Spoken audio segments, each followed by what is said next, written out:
जोडीदार स्वीकारण्यासाठी तू आत्ता तयार आहेस, कमिटेड आहे का गौरी? तयार आहे. तयार आहे. आणि अर्थात मला लग्न करायचं आहे. पण योग्य जोडीदार मिळाल्यानंतर कसा जोडीदार हवा आहे तुला? आता ती लिस्ट छान आहे. ते आपण ऑफ स्क्रीन बोलू.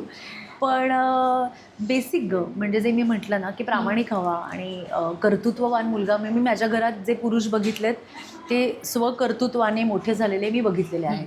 त्यामुळे मला कायम अशीच माणसं आवडतात जी स्वतःच्या कर्तृत्वाने मोठी झाली आहेत, जी खूप पॅशनेटली काम करतात आणि ऑनेस्ट आहेत. कारण माणसं चुका करतात किंवा आपण सगळे चुका करतो, पण मला अप्रामाणिक माणसं आवडत नाहीत आणि मला ते कळतं खूप. सगळ्यांनाच कळतं आपल्या, पण कळतं की हे ऑनेस्टीतून नाही आलं आहे. तर माझ्यासाठी topmost priority is honesty. Honest असलं पाहिजे, कारण ऑनेस्ट माणसं आपोआप खरं बोलतात. ते खोटं नाही बोलू शकत, ते मॅनिप्युलेट नाही करू शकत. त्यामुळे पुढचे सगळे वादच टळले जातात ना. तू माझ्याशी खरंच जर बोललीस तर माझ्यासाठी आयुष्यातले सगळे प्रॉब्लेम खरं बोलण्याने सॉल्व्ह झालेले आहेत. मग ते मैत्री असेल, आई असेल, कामाच्या ठिकाणी असेल.